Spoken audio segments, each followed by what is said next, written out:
नमस्कार, DD news पर आप दो टूक देख रहे हैं। मैं हूं अशोक श्रीवास्तव। अभी औरंगजेब के नाम पर जो विवाद शुरू हुआ था वो पूरी तरह से खत्म भी नहीं हुआ था कि राणा सांगा के नाम पर एक और युद्ध छिड़ गया है। दरअसल औरंगजेब का मामला भी समाजवादी पार्टी के एक नेता लाए थे जब उन्होंने औरंगजेब को महान बता दिया था, और अब समाजवादी पार्टी के एक सांसद ने संसद के अंदर खड़े होकर यह कह दिया कि राणा सांगा गद्दार थे।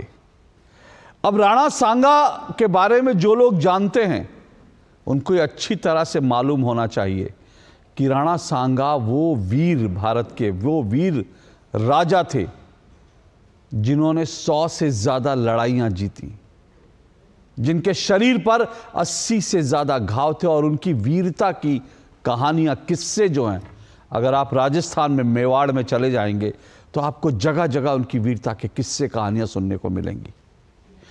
लेकिन भारत के जो वीर महापुरुष थे उनका अपमान करने में मालूम नहीं समाजवादी पार्टी को कौन सा रस मिलता था या मिलता है।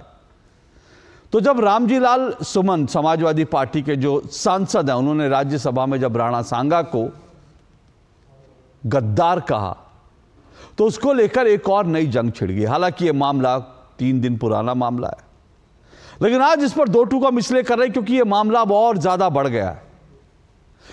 दरअसल एक तरफ करणी सेना ने,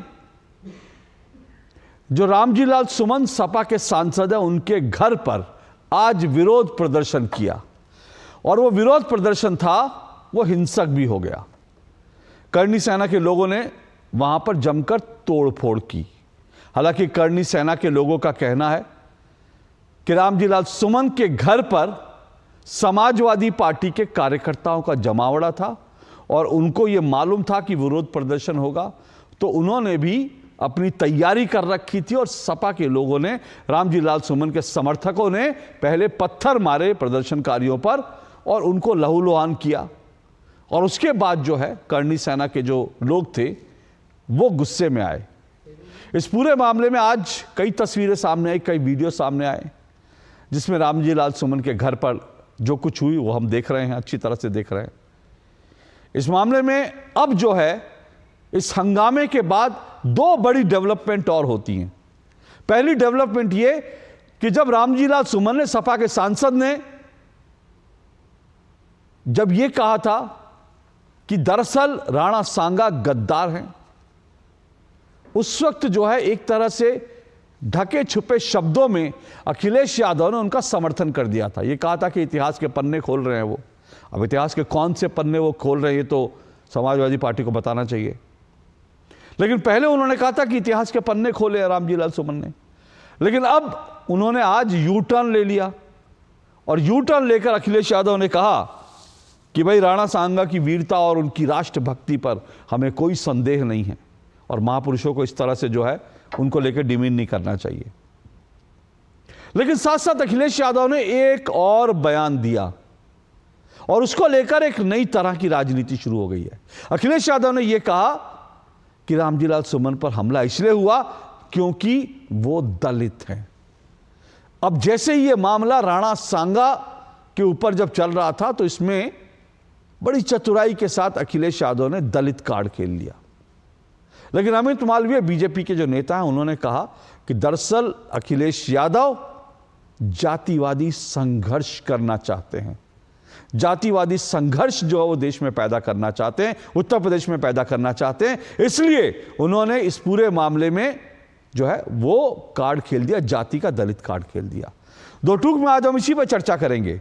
आखिर देश में कभी औरंगजेब के नाम पर, कभी राणा सांगा के नाम पर ये कौन संग्राम पैदा कर रहा है, कौन ये जो है माहौल बना रहा है, और कौन माहौल को बिगाड़ने की कोशिश कर रहा है? क्या इसके पीछे कोई बड़ी साजिश है?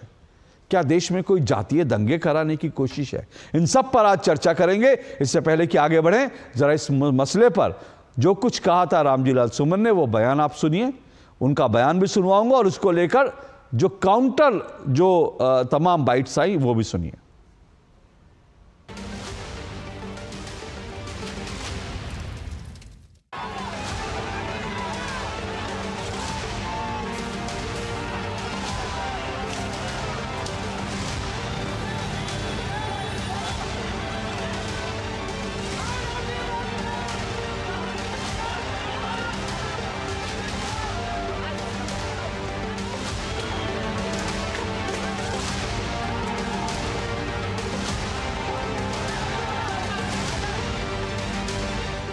एक तो ये बीजेपी के लोगों का तकिया कलाम हो गया है सभापति महोदय कि मुसलमान इनमें बाबर का डीएनए है।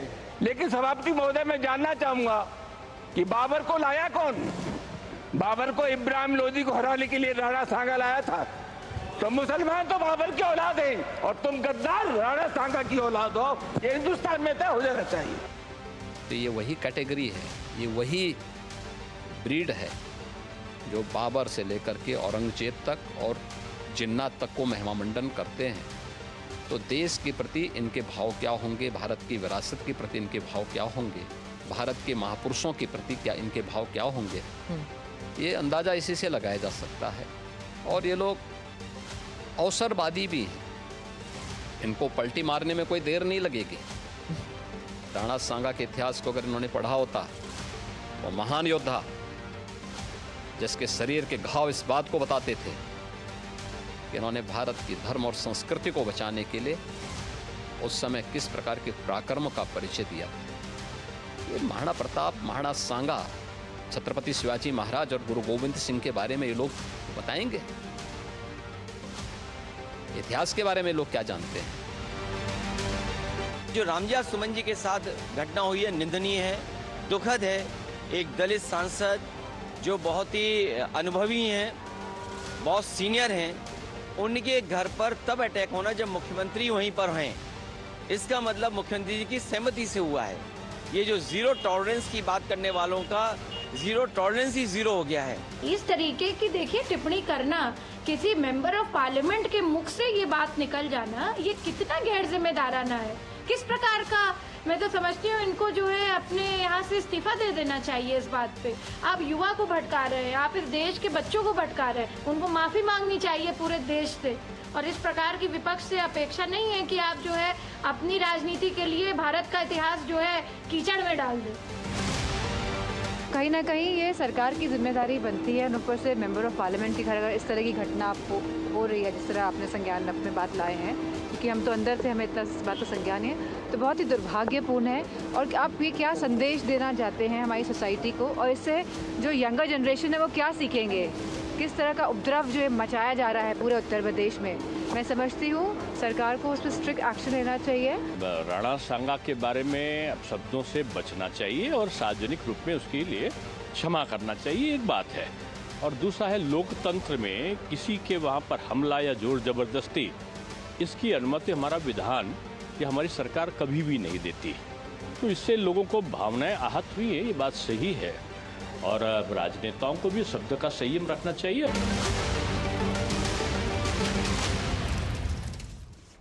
चलिए, तो ये तो मैंने आपको सुनवा दिया जो इस मुद्दे पर जो कुछ कहा सुनी चल रही है। अब मामला सिर्फ इतना ही आ गया कि इस पर आ गया है कि ये कहा जा रहा है कि बीजेपी की तरफ से कहा गया है कि जातीय जो है संघर्ष पैदा करने की कोशिश कर रहा है अखिलेश यादव, इसीलिए उन्होंने रामजीलाल सुमन के पूरे मामले में, राणा सांगा के मामले में दलित कार्ड खेल दिया है। दूसरी तरफ बीजेपी ये भी कह रही है कि उनको माफ़ी मांगनी चाहिए रामजीलाल सुमन को। अखिलेश यादव ने यू टर्न लिया है, लेकिन माफ़ी मांगने के मसले पर फिलहाल समाजवादी पार्टी का क्या रुख है जानने की कोशिश भी करेंगे। मेरे साथ आज डिबेट में 4 मेहमान जुड़ेंगे। फिलहाल मेरे साथ जो हैं 2 मेहमान जुड़े हैं, परिचय करवा दूं। धनंजय गिरी जी जुड़े हुए हैं बीजेपी की तरफ से, बीजेपी के प्रवक्ता हैं। कपीश श्रीवास्तव समाजवादी पार्टी के प्रवक्ता हैं, मेरे साथ जुड़े हैं। दोनों का शुक्रिया। बहुत जल्द मेरे साथ 2 मेहमान और जुड़ेंगे, लेकिन सबसे पहले प्रतिक्रिया मैं जो है कपीश श्रीवास्तव जी आपसे ले लेता हूँ। कपीश श्रीवास्तव जी, यू टर्न तो ले लिया अखिलेश यादव जी ने, लेकिन क्या लगता है कि रामजीलाल सुमन को माफ़ी मांगनी चाहिए जो उन्होंने राणा सांगा को लेकर कहा? क्योंकि आज जो है, आज अखिलेश जी कह रहे हैं कि राणा सांगा की वीरता पर या उनकी राष्ट्रभक्ति पर कोई शक संदेह नहीं है, तो फिर रामजीलाल सुमन ने संसद में खड़े होकर कैसे कह दिया कि वो गद्दार थे? देखिए, जब किसी का ऐतिहासिक मूल्यांकन होता है अशोक जी, तो उसकी सिर्फ एक ही वजह नहीं होती है, उसकी कई नीतियां होती। इसमें कहीं दो राय नहीं है कि राणा सांगा साहब एक महान शासक थे। उन्होंने राजपूताना में एकता पैदा करने की कोशिश की और भारत का मान सम्मान बढ़ाया। कहीं दो राय नहीं कि उनकी महत्वाकांक्षा थी कि वो दिल्ली के भी सम्राट बने, राजा बने। इसके लिए उन्होंने ऐतिहासिक जो एविडेंसेस हैं, उसमें जो इब्राहिम लोदी के चाचा थे आलम खान और दौलत खान जो पंजाब के गवर्नर थे, जो कि बहुत अच्छे संबंध थे जिनके राणा सांगा साहब और एक दूसरे के मददगार थे। तो इन्होंने इनके मैसेज को उन्होंने कन्वे किया था और बाबर को इब्राहिम लोदी को हराने के लिए लाया था। और 1526 में बाबर ने लोदी का अंत भी किया था। ये लोग ये सोचते थे कि बाबर आएगा, लूटेगा, लूटने के बाद चला जाएगा। कौन लोग सोचते थे? लेकिन बाबर लूटने के कौन लोग जो सोचते? शासक बुलाए थे, हाँ, जो दौलत खां लोदी थे, वो आलम खां और राणा सांगा थे।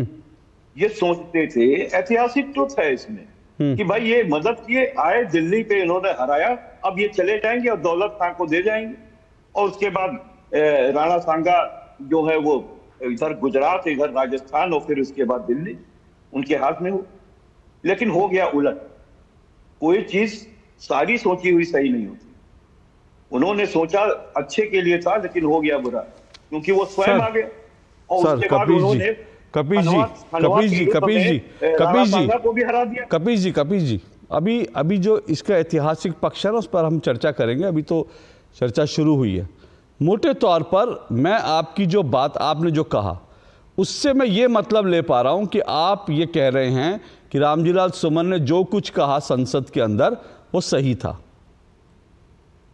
मैं ये बिल्कुल नहीं कह रहा हूं। क्या कह रहे हैं फिर आप? मैं सिर्फ एक बात कह रहा हूं कि किसी भी शासक का जो इतिहास का मूल्यांकन होता है उसमें सिर्फ एक पहलू नहीं होता है, दूसरा वो भी पहलू है जो सुमन साहब ने रखा है। मतलब लेकिन हाँ, हम लोग सुन लीजिए, हम इतिहासकार नहीं है और ना इतिहास को हम लोग दोहराना चाहते हैं। हम लोग इतिहास से सबक लेकर के चाहते हैं कि इस देश में जो राजतंत्र है उसके गले मुर्दे उखाड़ने से बेहतर है कि आप लोकतंत्र में सर कपीश जी ये गड़े मुर्दे कौन उखाड़ रहा भाई? औरंगजेब कौन लाया था और ये राणा सांगा कौन लाया? अभी तक तो राणा सांगा की देश में कहीं चर्चा नहीं थी। संसद में खड़े होकर आपके सांसद जी जो हैं राणा सांगा को गद्दार बता देंगे। उसके बाद गड़े मुर्दे उखाड़ने के आप कहें गड़े मुर्दे नहीं उखाड़ने चाहिए, तो गड़े मुर्दे तो आपकी पार्टी आपके सांसद उठा रहे। एक बात। दूसरी बात, एक मिनट रुकिए, एक मिनट। दूसरी जो इंपॉर्टेंट बात है, आप कह रहे हैं मूल्यांकन जो है सब चीजें देखकर होना चाहिए, तो आपने इशारों में यह भी कह दिया कि जो कुछ रामजीलाल सुमन ने कहा वो भी सही है और जो अखिलेश यादव कह रहे हैं वो भी सही है। अब मुझे बता दीजिए दोनों बातें कैसे सही हो सकती हैं? ऐसे सही हो सकती हैं जैसे वीर सावरकर साहब बहुत बड़े स्वतंत्रता संग्राम सेनानी रहे भारत के, लेकिन एक समय ऐसा आया कि जब उन्हें काले पानी की सजा हुई तो उन्होंने 6 माफीनामे भी लिखे और बाद में अंग्रेजों से समझौता कर दिया और 60 रुपए की पेंशन भी लेने लगे और उनके बयानात पे तमाम लोगों को सजाए दी। तो किसी का भी मूल्यांकन अगर आपको करना तो क्या आप कह सकते हैं? ओके, मतलब कपीश श्रीवास्तव और समाजवादी पार्टी का ये रुख बड़ा स्पष्ट, ठीक है, मैं आऊंगा। कपीश श्रीवास्तव और समाजवादी पार्टी का रुख बड़ा स्पष्ट है। वो कह रहे हैं कि जो रामजीलाल सुमन ने संसद में कहा वो भी सही था और जो अखिलेश यादव कह रहे हैं वो भी सही है। धनंजय गिरी। रामजी सुमन ने नहीं कहा, वो तो इतिहास की एक वानगी थी जो उन्होंने रखा। तो मैं यही तो कह रहा हूं। अरे इतिहास की वानगी, इतिहास की कौन सी किताब में लिखा है कि राणा सांगा, इतिहास की कौन सी किताब में लिखा है राणा सांगा गद्दार थे? अशोक भाई ना सुन ली नहीं आप एक मिनट ना कपीश जी एक मिनट कपीश जी बड़ा क्लियर हो जाइए। सुनिए कपीश जी उलझाइए नहीं, कपीश जी एक मिनट धनंजय गिरी एक मिनट आ रहा हूं। कपीश जी उलझाइए नहीं। आप कह रहे हैं जो इतिहास था उन्होंने बता दिया, तो उन्होंने तो गद्दार कहा था। कौन सी इतिहास की किताब में लिखा कि राणा सांगा गद्दार थे? क्या गद्दार शब्द उन्होंने वापस लिए? नहीं लिए। क्या गद्दार कहने के लिए माफी मांगी? नहीं मांगी। करने के लिए, लोधी वंश का अंत करने के लिए नहीं, तो आप गद्दार कह रहे थे। आप गद्दार, आप मूल्यांकन नहीं कर रहे थे, आप गद्दार कह रहे थे। धनंजय गिरी बोलिए। एक मिनट रुकिए, आप रुकिए एक मिनट। धनंजय गिरी बोलिए। इतिहास का मूल्यांकन चाहते थे कि ये देश चले। इतिहास का मूल्यांकन नहीं, गद्दार कहा था राणा सांगा को। यह इतिहास का मूल्यांकन नहीं होता।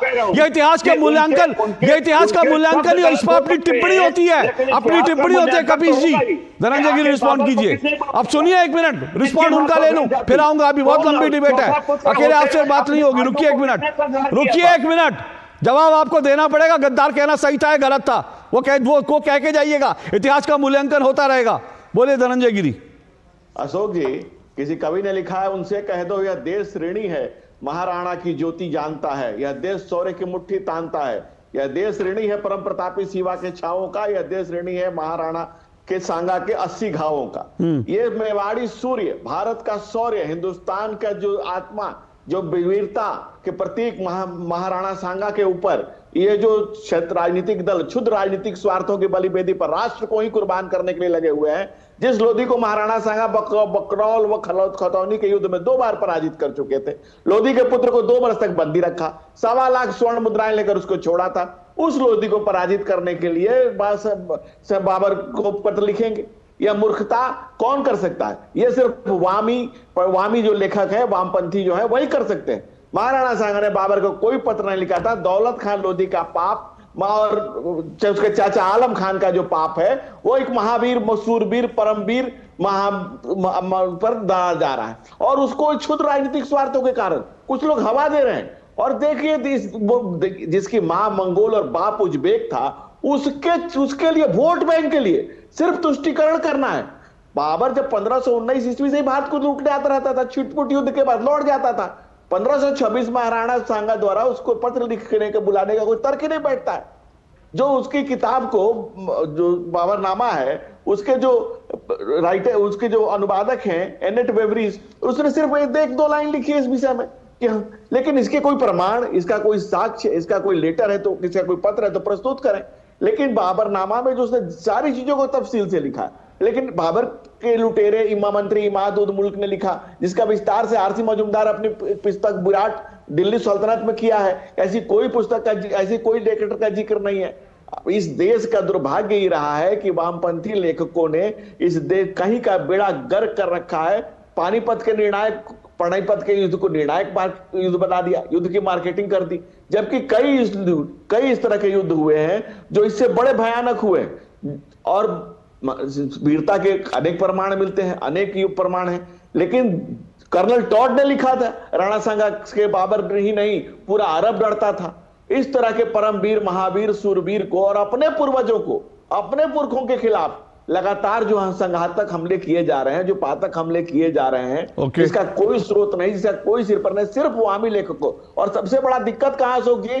देश की आजादी के बाद एक धर्म विशेष के 3 शिक्षा मंत्रियों का जो उद्भव हुआ, 3 जो शिक्षा मंत्री रहे, और उन्होंने जो वामपंथी पत्र लेखकों को जो प्रोत्साहित किया गया, खास करके इरफान हमीम, रोबिला थापर जैसे लोगों को, इन लोगों ने इतिहास की पूरी धारा बदल दी, पूरा पैटर्न बदल दिया। और उससे भी बड़ी बात कि एक तो पाप ही कर ही रहे हैं, दूसरा महापाप सावरकर को ला करके कर रहे हैं। सावरकर जैसे त्याग, तपस्वी, वीर, बलिदानी का नाम अपने मुंह से लेकर के आप पवित्र हो जा रहे हैं। मैं आपको मौका दूंगा। कपीश जी कंटिन्यूअसली मत बोलिए। कपीश जी, मैं आपको मौका दूंगा, कंटिन्यूअसली मत बोलिए, आपको रिस्पॉन्ड करने का मौका दूंगा। नाम कपीश है, कपीश वाली हरकत मत करिए, कपीश अपने समय में बोलिए। मानो एक मिनट कपीश जी, क्या कर रहे हैं आप? क्या कर रहे हैं आप कपीश जी? क्या कर रहे हैं आप? आपको मैंने 15 मिनट बोलने का मौका दिया, आप क्या कर रहे हैं? अभी आपकी आवाज बंद है कपीश जी। ये दो नहीं, सुनिए 1 मिनट कपीश जी सुनिए। ये अभी मैं एक दूसरे के ऊपर चिल्ला चिल्ली नहीं चाहता हूं, ये गंभीर विषय है। आप 15 मिनट तक मैंने आपसे सवाल पूछे, आपने जवाब दिए, अब वो बोल रहे हैं, उनको सुन लीजिए, उसके बाद मैं आपको मौका दूंगा। ये गंभीर विषय है, इस विषय पर इस तरह से मत करिए, क्योंकि चिल्ला चिल्ली में विषय जो है वो मर जाएगा। क्योंकि आप पहले कह चुके हैं राणा सांगा को, आपने अब तक ये नहीं कहा कि राणा सांगा जो है गद्दार कहना उनको सही था या गलत था। उस पर समाजवादी पार्टी का, और मैं उससे आपसे बार बार पूछता रहूंगा, बोलिए आप। वो कह रहे हैं कि इतिहास में जो है, इतिहास में इस बात के कहां प्रमाण है जो आप कह रहे हैं। और दूसरी बात है, राणा सांगा गद्दार थे, ये बात फिर से पूछ रहा हूं आपसे कि क्या उसके लिए समाजवादी पार्टी मानती है कि जो आपके सांसद ने कहा गलत कहा? हम तो आपको पहले ही कह रहे हैं, इतिहासकारियों का जो मूल्यांकन रहा है उसको एक पार्ट उन्होंने रखा, एक पार्ट हम रख रहे हैं। समाजवादी पार्टी राणा सांगा को एक महान शासक मानती थी और मानती है। मैं तो सिर्फ एक बात कह रहा हूं कि किसी भी शासक का मूल्यांकन सिर्फ एक चीज से नहीं होता है। मैंने जो पहले कहा वही अब भी कह रहा हूं। मैं कह रहा हूं कि जो राणा सांगा साहब थे वो इस देश के महान शासक थे। उन्होंने राजपूतों के अंदर एकता पैदा की, उन्होंने अच्छा शासन किया। वो अपने पिता के चौथे पुत्र थे, 3 भाइयों के साथ भी युद्ध किया और जीता। ये भी है कि सच्चाई है। तो इसमें कौन सी बड़ी बात है? जब आप मूल्यांकन करेंगे तो सारी चीजें हैं। लेकिन हम सिर्फ इतना चाहते हैं कि वर्तमान समय में जिन बातों को लेकर के एक दलित सांसद के ऊपर आज कार्रवाई की गई और ये घिनौना आरोप लगाया जा रहा है, वहां पुलिस वालों का आपने हाथ पैर तोड़ा, आपने पत्थरबाजी की, और सुमन साहब जो है वो दिल्ली में थे और उनके घर पे कोई नहीं था, और अब आप बचाव का रास्ता ढूंढ रहे हैं। ऐसे लोग जो दंगाबाज हैं उनके यहाँ बुलडोजर कब जाएगा? अब देखिए आगे ना, अब आगे ना, सुनिए अब आगे ना आप, एक मिनट आगे ना आप सर, अब आप आगे ना दलित कार्ड खेलने। मैंने वही कहा, इसलिए बीजेपी ने आज आरोप जो लगाया वो गलत नहीं है कि पहले आप राणा सांगा को गद्दार कहते हैं, फिर उसके बाद रामजीलाल सुमन का बचाव ऐसे करते हैं कि वो तो दलित हैं, तो यही कार्ड है। लेकिन मैं बार बार फिर से पूछ रहा हूं और बार बार पूछता रहूंगा, आप मूल्यांकन की बात कर रहे हैं। इतिहास के कौन से हिस्से का मूल्यांकन करके आपके सांसद ने राणा सांगा को, महान राणा सांगा को, भारत के वीर राणा सांगा को गद्दार का, ये कौन सा मूल्यांकन आपके सांसद ने किया? आज आप उसके लिए शर्मिंदा हैं? बुलडोजर की बात करते हैं ना, तो ठीक है, करनी सेना में जिसने हमला किया बुलडोजर चलाइए, लेकिन जो राणा सांगा को गद्दार कहता है उसके घर पे ही बुलडोजर चलना चाहिए। उसके घर पे बुलडोजर क्यों नहीं चलना चाहिए जो राणा सांगा को गद्दार कहे? सरकार चलावे। हाँ तो बिल्कुल तो राणा सांगा को गद्दार कहने वाले के घर पे बुलडोजर चलना चाहिए ना। तो सहमत है आप इस बात से? मैं तो एक बात कह रहा हूँ। नहीं, सहमत है आप इस बात से ना? राणा सांगा को गद्दार कहने वाले के घर पे बुलडोजर चलना चाहिए, हाँ या ना बोलिए। इतिहासकारों ने अलग अलग अपनी, मैं आपके पार्टी की बात कर रहा हूँ, इतिहासकारों की बात नहीं कर रहा हूँ।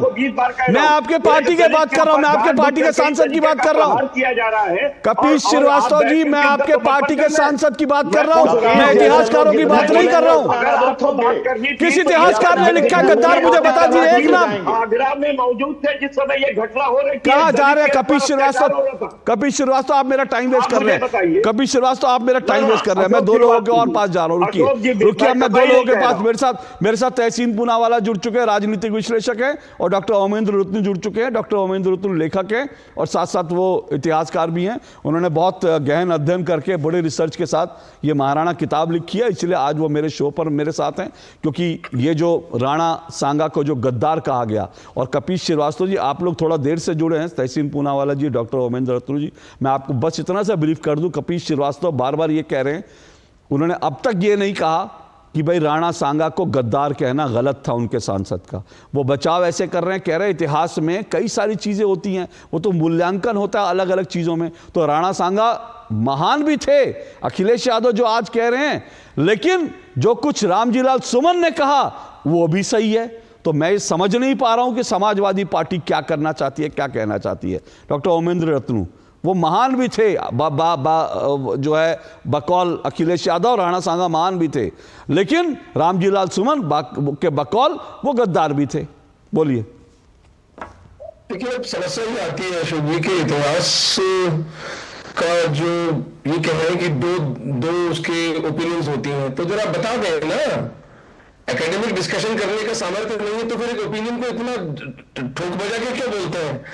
एक बाबरनामा में, जो कि बाबर की आत्मकथा है, उसमें एक झूठा उल्लेख आता है जहां बाबर कहता है कि सांगा ने मुझे पत्र लिखा। इसके अतिरिक्त पूरे लिखित इतिहास में स्वयं मुस्लिम इतिहासकारों के द्वारा कोई उल्लेख नहीं है कि सांगा ने इस तरह का लेटर बाबर को लिखा था। पहली बात। दूसरी बात, 1517 तथा 1519 में बकरौल तथा खतौली के युद्ध में लोधी को पराजित करके उसके बेटे को 2 वर्ष तक अपने यहां कैद करने वाले महाराणा सांगा लोधी को पराजित करने के लिए बाबर को बुलाएंगे, ये हास्यास्पद है।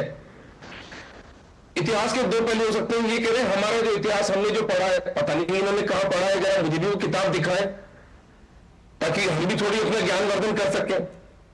तीसरी बात, अगर लोधी को हराने के लिए आमंत्रित किया था सांगा ने, तो भैया 1526 के पानीपत के युद्ध में सांगा बाबर के साथ क्यों नहीं मिले?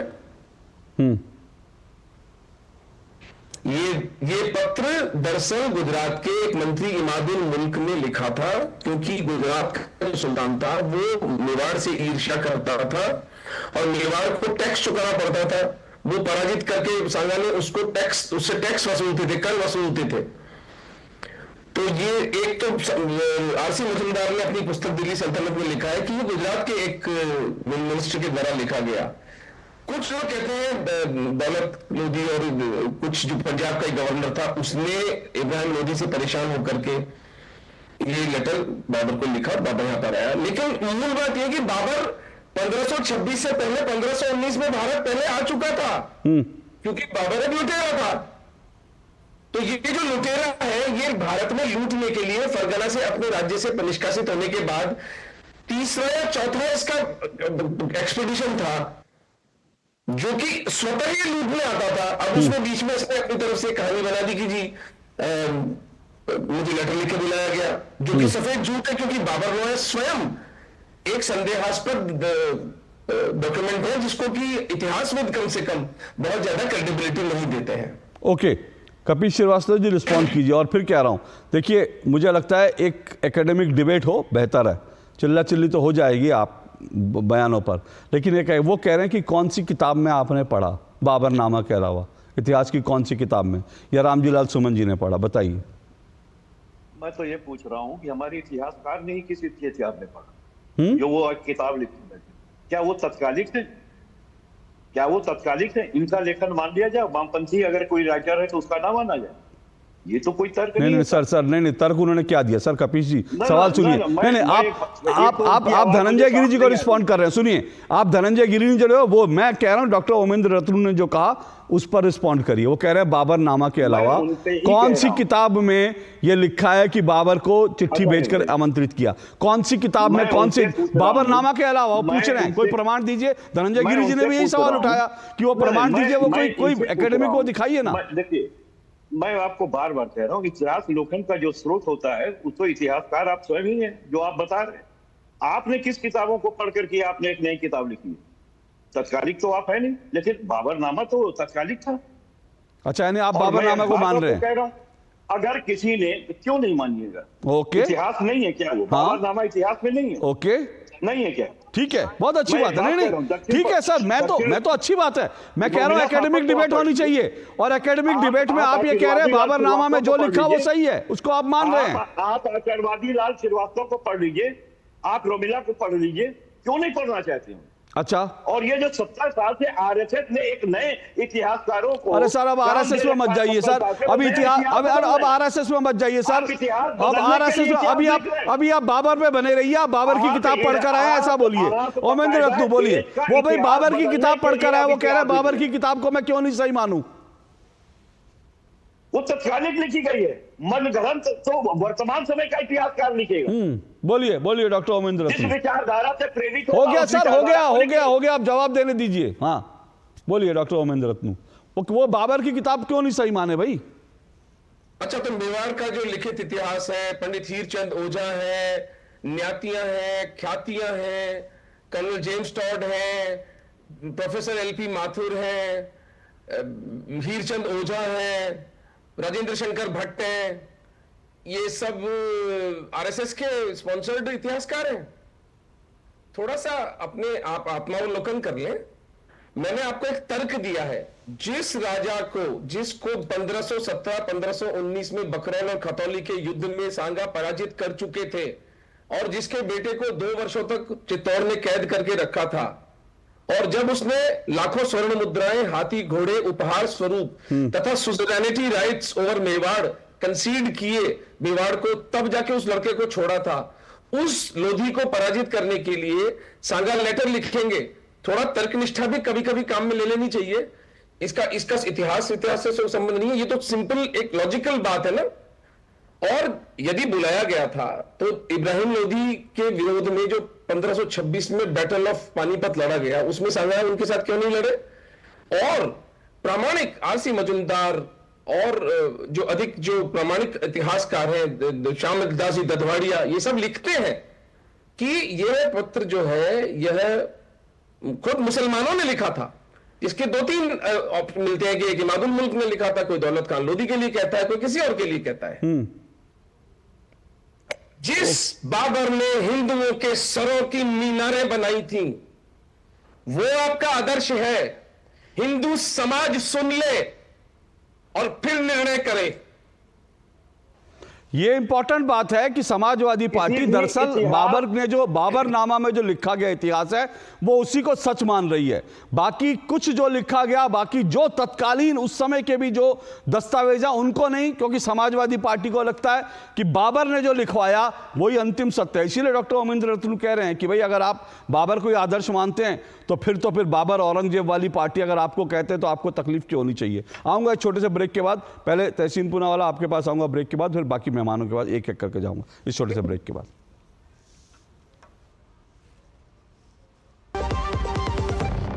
सस्ते वाले दाल मसाले स्वाद हुआ बेकार, MDH की हल्दी मिर्ची धनिया करे कमाल। ये रंग दे, ये खुशबू दे, ये तीखा, ये कम पड़े, क्या निराला MDH मसाला।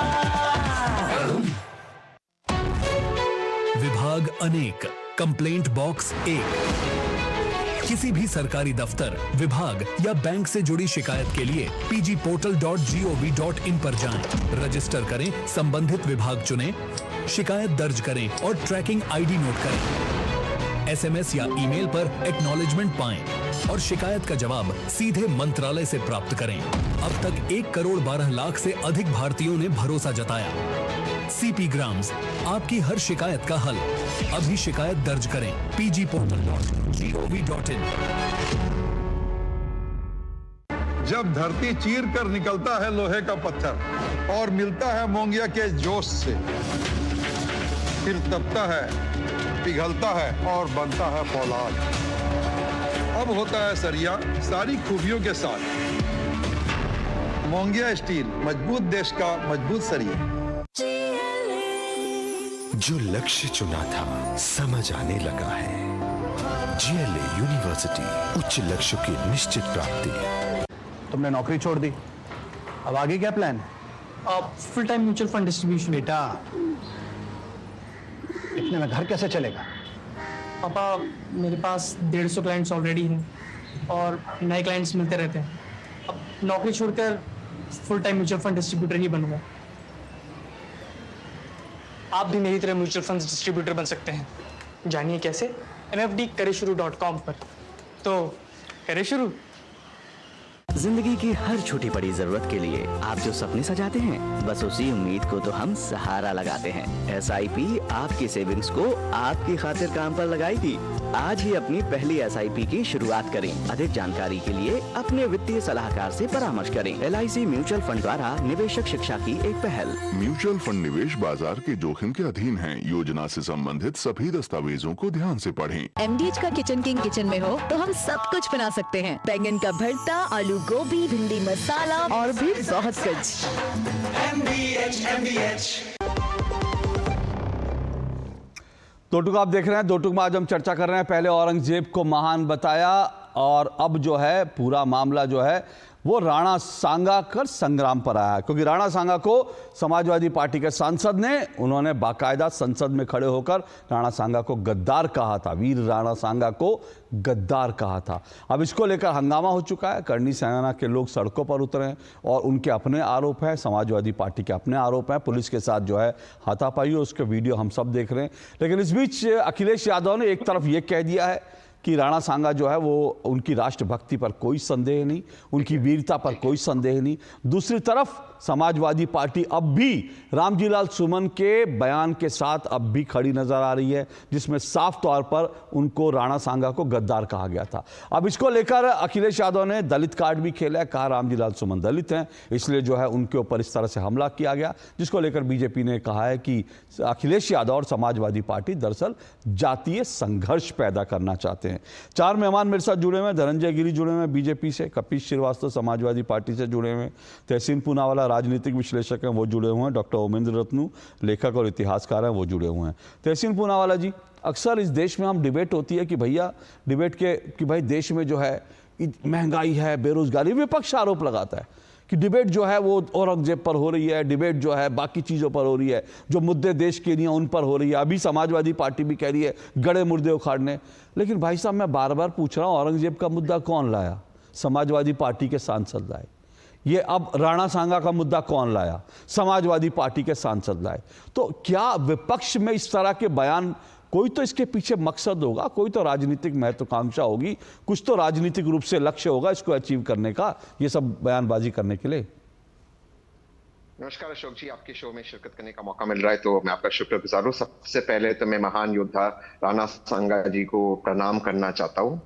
और कोई भी व्यक्ति अगर कहे कि राणा सांगा जी महान नहीं थे, उन्होंने इतिहास पढ़ा ही नहीं, इब्राहिम लोदी को बार बार हराने वाले, खिलजी को हराने वाले, बाबर को हराने वाले, गुजरात के सुल्तनत को हराने वाले, वो व्यक्ति महान कैसे नहीं हो सकता? एक हाथ, एक पैर, एक आंख को खोने के बाद आजकल, और थोड़ा सा अगर लाइटली कह दूं तो जिम में थोड़ा सा लग जाता है, तो हम 4-4, 5-5 दिन निकलते नहीं घर के बाद, वो हाथ पैर कटे हुए वो सामने से अपनी सेना को ले जाते और ऐसे महान योद्धा को कहने वाले कि वो गद्दार थे। मुझे लगता है कहीं ना कहीं हमें सोचना चाहिए क्या बात कर रही। मैं हम इसलिए कह रहा हूं क्योंकि मैं विपक्ष में हूं।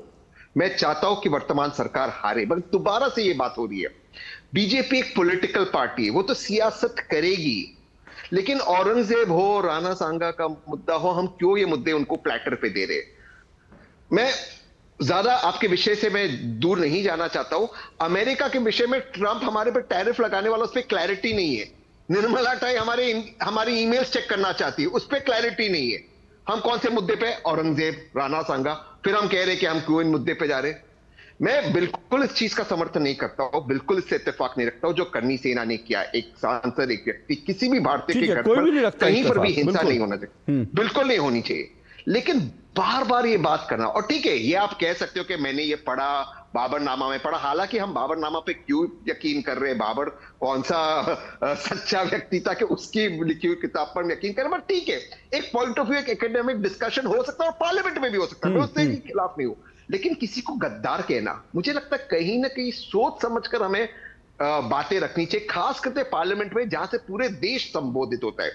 मेरा बस एक ही अपील है विपक्ष से कि इन मुद्दों पर आप जितना जीतोगे, मैं पॉलिटिकल बात कर रहा हूं, भाजपा को फायदा होगा। भाजपा को घेरने के कई मुद्दे हैं, उन मुद्दों पर घेरो।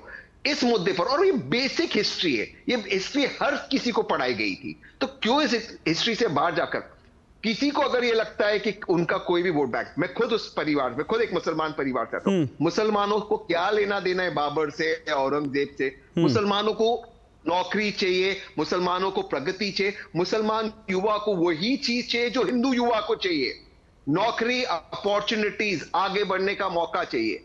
इन चीज छोड़कर औरंगजेब, टीपू सुल्तान, राणा सांगा, बाबर, हम क्यों इन चीजों को डिस्कस करें? और डिस्कस भी करें तो एक एकेडमिक तौर पर करें। ऐसा नहीं कि हम छत्रपति शिवाजी महाराज के बारे में कुछ बुरा बोल दे, राणा सांगा के बारे में कुछ बुरा बोले, जिन्होंने भारत के इतिहास को, हिंदुस्तान के इतिहास को आगे ले गए और उन लोगों को हराया जिन्होंने हिंदुस्तान के ऊपर आक्रमण किया। मैं आपकी बात से, इस बात से पूरी तरह सहमत हूं। एकेडमिक डिस्कशन, एकेडमिक डिबेट हो सकती है कि भाई लेटर लिखा था, नहीं लिखा था, बाबरनामा में लिखा, यहां लिखा है, लेकिन आप संसद में खड़े होकर, वो भी जब हम संसद की बात करते हैं तो ये उच्च सदन है जहां पर ये कहा जाता है कि वहां पर बड़े जो है वहां पर तुर्रम खां लोग आते हैं, लेकिन वहां पर वहां का एक सांसद खड़ा होकर राणा सांगा को गद्दार कह दे तो फिर उसमें विपक्ष की इसको क्या बोलेंगे?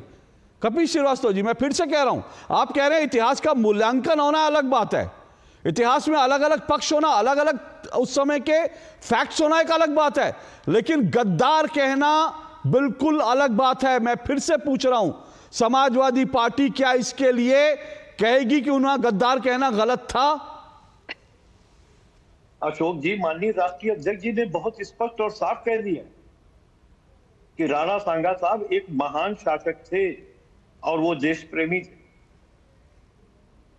तो अब इसके बाद दूसरे प्रश्न का उत्तर देने का कोई मतलब ही नहीं बचता। इसका मतलब रामजी लाल सुमन का गद्दार कहना गलत था?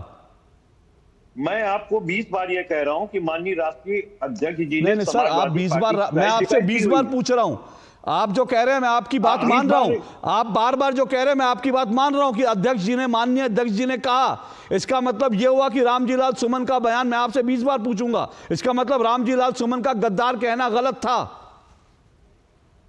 देखिए, एक बात बहुत सीधी सी है कि जब इतिहास का मूल्यांकन होता है, कभी अब आप फिर दिक्कत वही है, मैंने आपसे बार बार 20 बार आपने कहा और मैं 20 बार आपकी बात माना, कि अखिलेश यादव ने कहा वीर थे, महान थे, उनकी राजभक्ति पर, लेकिन मैं बार बार यही पूछूंगा, क्या गद्दार कहना गलत था? इसका मतलब क्या? कपीश जी, हो क्या रहा है? आ रहा हूं धनंजय जी, हो क्या रहा है कि आप अखिलेश जी के बयान की आड़ में छुप रहे हैं और अखिलेश जी अपने बयान की आड़ में रामजी लाल सुमन को बचा रहे हैं, लेकिन हम दो टूक रामजी लाल सुमन को ठोकते रहेंगे, क्योंकि उन्होंने गद्दार किस हैसियत से कहा, क्या सोचकर कहा? उनकी इतनी हैसियत कि राणा सांगा को खड़े होकर गद्दार कह दें, और समाजवादी पार्टी की इतनी औकात नहीं है कि वो ये कह सके कि हमारे सांसद ने गलत बयान दिया।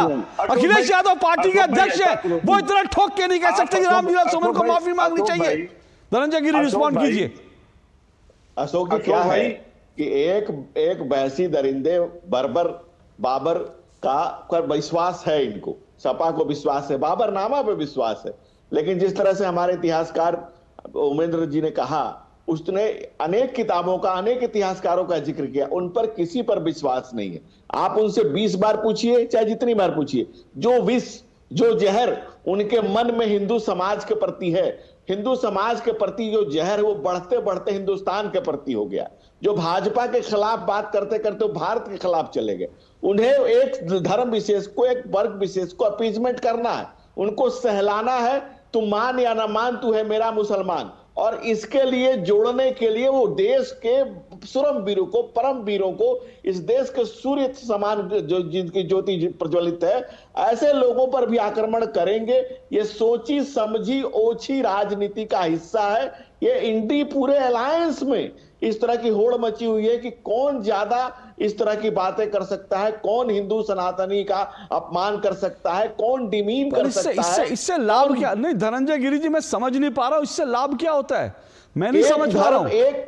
एक धर्म विशेष को वोट बैंक बनाने का लाभ, कि वो उसके बीच में उन्माद फैले, वो हमारा वोट बैंक बन जाए, हमें वोट दे, चाहे उस देश पर की अस्मिता पर हमें चोट करना पड़े, लेकिन वोट हम ही को देना, चाहे देश की अस्मिता पर चोट कर देना, लेकिन वोट हम ही को दे जाना।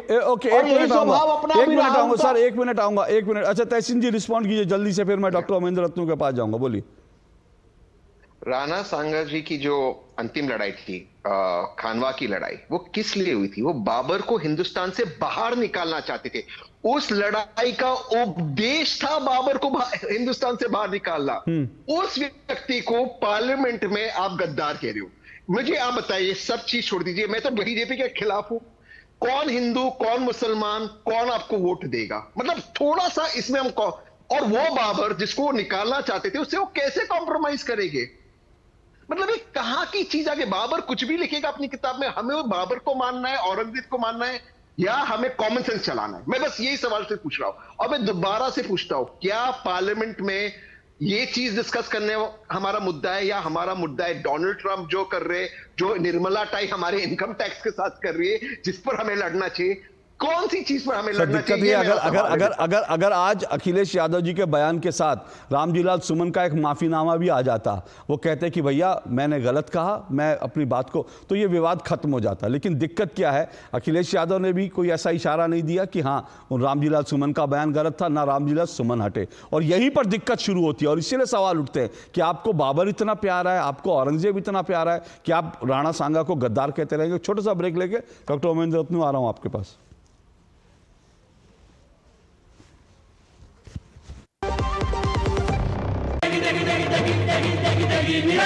MDH की देगी मिर्च का तड़का, अंग अंग फड़का। MDH की देगी मिर्च। जिंदगी की हर छोटी बड़ी जरूरत के लिए आप जो सपने सजाते हैं, बस उसी उम्मीद को तो हम सहारा लगाते हैं। SIP आपकी सेविंग्स को आपकी खातिर काम पर लगाएगी। आज ही अपनी पहली SIP की शुरुआत करें। अधिक जानकारी के लिए अपने वित्तीय सलाहकार से परामर्श करें। LIC म्यूचुअल फंड द्वारा निवेशक शिक्षा की एक पहल। म्यूचुअल फंड निवेश बाजार के जोखिम के अधीन है। योजना से संबंधित सभी दस्तावेजों को ध्यान से पढ़ें। वाह, गाय तुम्हारी माता है ना? तो पशुहार के नाम पर जहर क्यों खिलाता है? अनसंड हटा, दिल से खिला, सिर्फ कपिला, देश का नंबर 1 पशु आहार। Ashutosh Verma, mutual fund distribute. अरे सर जी, म्यूचुअल फंड वाले खुद ही कहते रहते हैं डायरेक्ट इन्वेस्टमेंट कर लो। सारे डायरेक्ट इन्वेस्टमेंट करेंगे तो आपका कौन पूछेगा? हम यहाँ क्यों बैठे हैं? गड्डी सीखने के लिए? सर जी, म्यूचुअल फंड्स का भी सेम फंडा है। शुरुआत में किसी ना किसी को तो म्यूचुअल फंड्स की सारी जानकारी देनी होगी ना। मैंने भी शुरुआत करनी। आप भी मेरी तरह म्यूचुअल फंड्स डिस्ट्रीब्यूटर बन सकते हैं। जानिए कैसे mfdkareshuru.com पर। तो करें शुरू। जो लक्ष्य चुना था समझ आने लगा है। GLA यूनिवर्सिटी, उच्च लक्ष्य की निश्चित प्राप्ति। चेक। जाना पड़ेगा। अरे गेम छोड़ के 1 महीना हो गया कंप्लेंट किए हुए, बैंक रिफंड ही नहीं कर रहा है। कंप्लेंट करनी है। अरे बैठिए बैठिए, यहीं से कर लीजिए RBI के ऑम्बुड्समैन को। कैसे? RBI अधिकृत बैंक, NBFC या डिजिटल लेन देन के जितने भी प्लेटफॉर्म्स हैं, उनकी शिकायत आप कर सकते हैं घर बैठे बैठे। RBI के CMS पोर्टल पर। ये हो गया चेकमेट। कंप्लेंट करेंगे क्या? RBI कहता है जानकार बनिए, सतर्क रहिए।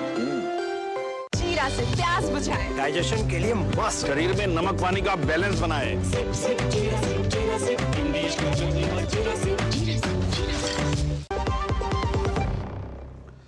तो आप देख रहे हैं पहले औरंगजेब महान, अब राणा सांगा पर संग्राम। इसी पर हम चर्चा कर रहे हैं। 4 मेहमान मेरे साथ जुड़े हैं। डॉक्टर ओमेंद्र रत्नू, कुल मिलाकर अगर देखें तो सिर्फ शायद राणा सांगा की अकेले सवाल नहीं है। मेवाड़ के महाराणाओं का जो पूरा का पूरा इतिहास है, उसको किसी तरह से उसको कलंकित करने का, उसको दूषित करने का ये पूरा का पूरा प्रयास जो है वो लगातार किया जाता रहा है, और शायद ये उसी कड़ी का एक हिस्सा है। बिल्कुल आप उचित कह रहे हैं कि मैं जो लार्जर इसका संदर्भ हो जाता है पूरे डिस्कशन का। 10 वर्षों से मैं रो रहा हूं, हर पब्लिक प्लेटफॉर्म पे कहता हूं कि इस सरकार से, इस भाजपा सरकार से हमें एक आशा है कि इतिहास के पुनर्लेखन पर एक आयोग का गठन किया जाए। जैसे क्या क्या झूठ चलते हैं, सांगा का झूठ तो अब वो श्रीमान सांसद महोदय ने बोल ही दिया। जयचंद देशद्रोही थे, कोई लिखित प्रमाण नहीं है कि जयचंद देशद्रोही थे। कोई लेटर उन्होंने मोहम्मद गौरी को नहीं लिखा था। प्रताप हल्दी घाटी के युद्ध हारे थे। मैंने अपनी पुस्तक में 8 कारण दिए हैं जिनसे सिद्ध होता है कि प्रताप हल्दी घाटी का युद्ध जीते थे। तो वो डिबेट ही नहीं हो रहा है। वो डिबेट जो हिस्टोरिसिटी के ऊपर, आर्कियोलॉजिकल एविडेंस के ऊपर, लॉजिक के ऊपर, लोक श्रुति के आधार पर, लिखित इतिहास के आधार पर जो डिबेट होना चाहिए, वो डिबेट ही नहीं हो रहा है। क्योंकि हमारे पास तथ्य है लेकिन हमारे पास सत्ता का बल नहीं है इस समय। पहले कांग्रेस के समय में तो बिल्कुल भी नहीं था। कम से कम ये पुस्तक छप तो गई। और एक बहुत बड़ा झूठ हमारे समाज में, 1000 साल हिंदू मुसलमानों के गुलाम रहे। 1192 में खुद वामपंथियों के हिसाब से पहली मुसलमानों की सल्तनत स्थापित होती है गौरी की। तो 1192 यानी 1200 की 13वीं शताब्दी से लेकर 17वीं शताब्दी के अंदर इस्लामी सल्तनत खत्म हो जाती है। तो स्वयं वामपंथी जिहादी इतिहासकारों के आकलन के अनुसार 400 साल तक मुसलमानों का राज चला। लेकिन हमारे ड्राइंग रूम में क्या चलता है? 1000 साल हिंदू मुसलमानों के गुलाम रहे। वहीं से इन सांसद महोदय ने कहीं सुन लिया कि सांगा ने एक पत्र लिख करके बाबर को बुलाया था। अंतिम बात में जो कहना चाहता हूं इस विषय पर, मैं जो भी ये समाजवादी पार्टी के रिप्रेजेंटेटिव हैं, इनकी मर्दानगी को नमस्कार है। इन्होंने अंत में अभी तक नहीं कहा है कि राणा सांगा जो थे वो गद्दार नहीं थे।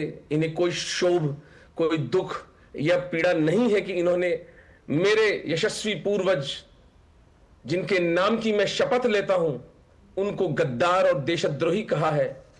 अब इस देश का हिंदू समाज अपने हाथ में गंगा जल लेकर कसम खाए कि सांगा को देशद्रोही बताने वाले लोगों को इलेक्शन के अंदर वोट देना है, नहीं देना है, कि हिंदू समाज खुद तय कर ले। इन्होंने अपना स्टैंड क्लियर कर दिया है। इनका भाग्य इनके साथ, समाज लेकिन अगर जागृत है तो इस महापाप को क्षमा नहीं करेगा। ओके, कपिल जी आपका रिएक्शन लूंगा। उससे पहले तहसीन पूनावाला, जो बात डॉक्टर ओमेंद्र रत्नू कह रहे हैं, क्या आपको लगता है? एक तो बात हम बार बार कह रहे हैं गड़े मुर्दे नहीं उखाड़ने, लेकिन अभी जो है धनंजय गिरी जी ने भी कहा कि वामपंथी इतिहासकारों ने जिस तरह से इतिहास लिखा, डॉक्टर ओमेंद्र रत्नू ने कुछ चीज़ों का जिक्र किया।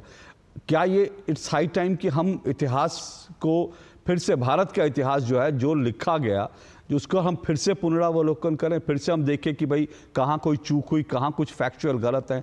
क्या ये एकेडमिक डिबेट हो, क्या देश में, क्या इस पर जो है काम होना चाहिए? बिल्कुल होना चाहिए, एकेडमिक डिबेट हमेशा होना चाहिए, पहले भी हो रही थी, आज भी होना चाहिए। जैसे मैं डॉक्टर साहब की बहुत रिस्पेक्ट करता हूँ, बहुत जानकार इतिहासकार है, लेकिन राणा सांगा जी के बारे में मैंने पढ़ा है, वो तो कांग्रेस के शासन की किताब है जो मैंने पढ़ा है, तो उनके ब्रेवरी के बारे में पढ़ा है। तो ये नहीं कि कोई भी किसी को नीचे दिखाना चाहता था। दो चीज मैं आपके माध्यम से, क्योंकि मुझे मौका मिला है, कहना चाहता हूँ। बहुत सारे मेरे भाई बहन को लगता है कि औरंगजेब एक बहुत महान बादशाह था। मैं थोड़ा सा डाइवर्ट कर रहा हूं औरंगजेब पे। औरंगजेब वो बादशाह था, नो डाउट कि उसने एक बड़ी सुल्तनत पे उसने राज्य किया, लेकिन वो बादशाह था जिसने सब कुछ गंवाया। उसकी जिंदगी के आखिरी 30 साल वो दिल्ली से कहां डेक्कन चला गया, मेरे महाराष्ट्र की ओर आया, उसने सब कुछ गंवाया। कितने लोगों को मारा, हिंदुओं को मारा, मुसलमानों को मारा। महान कैसे हो सकता था? और दूसरी एक चीज, हमेशा हमें कहा जाता है कि छत्रपति शिवाजी महाराज के साथ मुसलमान थे, औरंगजेब के साथ हिंदू थे। बात किसके साथ कौन था ये नहीं है, बात वो बादशाह क्या करते थे उस पर है।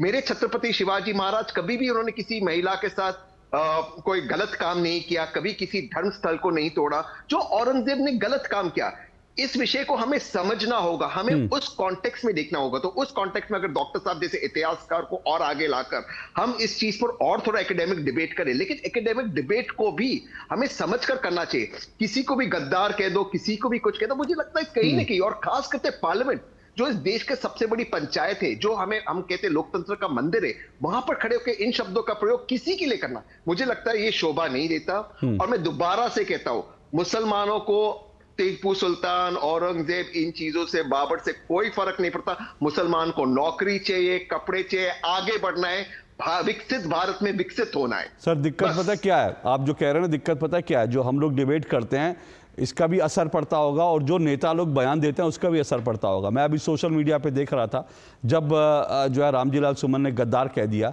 तो समाजवादी पार्टी के कई कार्यकर्ता कि उनकी पोस्ट हैं, वो अब लगातार, चाहे किसी ने इतिहास पढ़ा हो नहीं पढ़ा हो, उन्होंने राणा सांगा के बारे में जानते हैं नहीं जानते हैं, अब वो सिर्फ उनके नेताजी ने कह दिया, वो लाइन से जो है राणा सांगा को गालियां दे रहे हैं।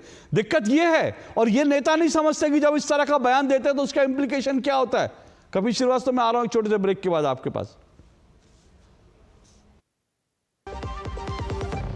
MDH का किचन किंग किचन में हो तो हम सब कुछ बना सकते हैं। बैंगन का भरता, आलू गोभी, भिंडी मसाला और भी बहुत कुछ। जो लक्ष्य चुना था समझ आने लगा है। GLA यूनिवर्सिटी, उच्च लक्ष्यों की निश्चित प्राप्ति। मेरी पसंद, मेरी पसंद, मेरी पसंद, मेरी पसंद, हमारी पसंद, हम सबकी पसंद। मजबूत देश का मजबूत सरिया हो गया स्टील। रिटायरमेंट प्लानिंग के लिए तेरा SIP के बारे में क्या ख्याल है? रिटायरमेंट अभी तो पूरी लाइफ बाकी है यार। और तुझे नहीं लगता अगर रिटायरमेंट के बारे में अभी से नहीं सोचे तो आगे जाके प्रॉब्लम होगी? पर रिटायरमेंट के बारे में सोचना क्यों है इतना जरूरी? जब तक आप रिटायर हो जाएंगे महंगाई काफी ज्यादा बढ़ जाएगी और आपकी इनकम वो तो रुक ही जाएगी। इसीलिए आज ही म्यूचुअल फंड्स में SIP शुरू कीजिए और हर महीने थोड़ा थोड़ा करके धन इकट्ठा कीजिए एक कंफर्टेबल रिटायर्ड लाइफ जीने के लिए। अधिक जानकारी के लिए अपने वित्तीय सलाहकार से परामर्श करें। LIC म्यूचुअल फंड द्वारा निवेशक शिक्षा की एक पहल। म्यूचुअल फंड निवेश बाजार जोखिम के अधीन है। योजना से संबंधित सभी दस्तावेजों को ध्यान से पढ़ें। Ashutosh Verma, mutual funds distribute. अरे सर जी, म्यूचुअल फंड वाले खुद ही कहते रहते हैं डायरेक्ट इन्वेस्टमेंट कर लो। सारे डायरेक्ट इन्वेस्टमेंट करेंगे तो आपका कौन पूछेगा? हम यहाँ क्यों बैठे हैं? गड्डी सीखने के लिए? सर जी, म्यूचुअल फंड्स का भी सेम फंडा है। शुरुआत में किसी ना किसी को तो म्यूचुअल फंड्स की सारी जानकारी देनी होगी ना। मैंने भी शुरुआत करनी। आप भी मेरी तरह म्यूचुअल फंड्स डिस्ट्रीब्यूटर बन सकते हैं। जानिए कैसे mfdkaresshuru.com पर। तो करें शुरू। MDH की देगी मिर्च, देगी मिर्च का तड़का, अंग अंग फड़का। MDH की देगी मिर्च। चलिए दो टुक आप देख रहे हैं। जल्दी से कपिल श्रीवास्तव जी, कुल मिलाकर ये बहस आपकी पार्टी के बयान, उनके सांसद के बयान से शुरू हुई थी, और हम बार बार कह रहे हैं ऐतिहासिक रूप से आप भले ही बाबर की किताब के साथ खड़े हो जाए, बाबरनामा के साथ खड़े हो जाए, लेकिन इतिहास के दूसरे पक्ष भी हैं। इतिहास के दो पक्ष हो सकते हैं, उसमें कोई दिक्कत नहीं, उस पर एकेडमिक डिबेट हो सकती है, लेकिन गद्दार कहने पर फिर से मैं आपसे पूछ रहा हूँ पार्टी का रुख क्या है? क्या आप देश को स्पष्ट करके जाएंगे दो टूक में, गद्दार वाले उस पर पार्टी का रुख क्या है? पार्टी ने बहुत स्पष्ट अपना रुख दिया है कि राणा सांगा साहब एक महान शासक थे। उन्होंने राजपुताना को जोड़ने की बहुत कवायद की और साथ ही साथ विदेशी आक्रांताओं को रोकने की भरपूर चेष्टा की। इसमें कहां दो राय? इसका मतलब रामजीलाल सुमन ने संसद में खड़े होकर झूठ बोला, ये भी बात हो गई ना तय। इसका मतलब यही है, झूठ बोलने की बात नहीं है, हर आदमी अपने ज्ञान से ही बोलता है। उनका ज्ञान बात इस चीज की है कि तो आप उनका ज्ञान पार्टी सही मानती है? समाजवादी पार्टी उनका ज्ञान पार्टी सही मानती है कि राणा सांगा साहब इस देश के जो है वो नहीं, मैं रामजीलाल सुमन की बात कर रहा हूँ। राणा सांगा तो महान थे, ये बात साबित हो गई, और आप उनको महानता उनसे छीन भी नहीं सकते। वो आप लोगों की नहीं है, आप लोग नहीं कर सकते। मैं आपसे सीधा सवाल पूछ रहा हूं, रामजीलाल सुमन कौन है? वो क्या है? वो अशिक्षित व्यक्ति हैं, वो अशिक्षित व्यक्ति हैं, वो अज्ञानी हैं, वो अनपढ़ हैं कि बिना पढ़े उन्होंने बोल दिया था, या फिर वो जो है बददिमाग है कि उनको राणा सांगा को कहना था तो उन्होंने कह दिया गद्दार? कुछ तो होगा ना उनके बारे में बताइए, अपने सांसद जी के बारे में। अशोक जी, जब एकेडमिक डिबेट की जा सकती है तो संसद के अंदर भी हुआ, तय करने दीजिए, ये मुल्क तय करेगा। नहीं, गद्दार कहने से एकेडमिक डिबेट नहीं होती है। हम गद्दार के साथ नहीं हैं। हाँ, ओके, मैं यही चाहता था कपिल श्रीवास्तव ये माने कि राणा सांगा गद्दार नहीं थे और रामजीलाल सुमन गलत थे। और मैं अपनी टीम से कह रहा हूं, जरा ब्रेकिंग चलाइए। समाजवादी पार्टी के प्रवक्ता ने कहा कि रामजीलाल सुमन का बयान गलत है और गद्दार राणा सांगा नहीं थे, और समाजवादी पार्टी उनके बयान के साथ नहीं खड़ी। ये जरा ब्रेकिंग न्यूज चलाइए। जी ने स्पष्ट किया है कि वो एक देशभक्त थे, एक महान। मैं वही कह रहा हूं सर, मैं अखिलेश जी की बात पे नहीं जा रहा हूं। मैं कह रहा हूं ब्रेकिंग न्यूज ये है कि समाजवादी पार्टी ने एक्सेप्ट किया कि रामजीलाल सुमन उनके सांसद गलत थे। उन्होंने जो राणा सांगा को गद्दार कहा वो गलत बयान था। धनंजय गिरी जी सहमत है? धनंजय गिरी जी ठीक है, अब तो कपिल श्रीवास्तव इस बात पर आ गए कि भैया रामजीलाल सुमन गलत थे। अशोक जी, राणा सांगा इतिहास के वो सूरज है, कुछ समाजवादी पार्टी के सर्टिफिकेट की जरूरत नहीं है। वो तो है। समाजवादी पार्टी अपना सर्टिफिकेट अपने पास रखे। हाँ। इनके जैसे कुछ चंद लुच्चो टुच्चो के कहने से जो इतिहास के सूर्य है, जो स्वयं प्रकाशित है, उसे किसी के सर्टिफिकेट की जरूरत नहीं है। ये लोग जो कर रहे हैं अपनी पोल खुद खोल रहे हैं। सनातन चैतन्य है, सजग है, वो दौर कुछ अलग था, ये दौर कुछ अलग है। और इस दौर का ही नतीजा है कि ये सर झुका रहे हैं। नहीं तो ये बाबर और बर्बर को बाप कहने वाले लोग आज सबके सामने सर झुकाना पड़ा इतने देर। ओके, चलिए, ये तो अच्छी बात है कि जनता के दबाव के आगे और फैक्चुअल चीजों के आगे, फैक्चुअल इतिहासकारों के आगे अगर ये दब रहे हैं तो दबाना चाहिए। मुझे लगता है तथ्यों के साथ डिबेट करना भी चाहिए। और साथ साथ फिर से कह रहा हूं सर, ओमेन जी समय बिल्कुल खत्म हो गया, माफी चाहता हूं, लेकिन हाँ, समाजवादी पार्टी ने माना रामजी लाल का बयान गलत है। ये मैं ब्रेकिंग न्यूज चला रहा हूं, ब्रेकिंग न्यूज फिर से चलाइए पट्टी में। समाजवादी पार्टी ने माना रामजी लाल सुमन का बयान गलत है। ये इस वक्त की ब्रेकिंग न्यूज है, दो टूक में ये ब्रेकिंग न्यूज। समाजवादी पार्टी के प्रवक्ता ने माना कि रामजी लाल सुमन का बयान गलत है और गद्दार नहीं थे राणा सांगा। इस बात को बांध लीजिए, लिख लीजिए, गांठ बांध लीजिए। आज के लिए बहुत बहुत शुक्रिया सभी मेहमानों का। दो टूक में आज बस इतना ही, इजाजत दीजिए, नमस्कार।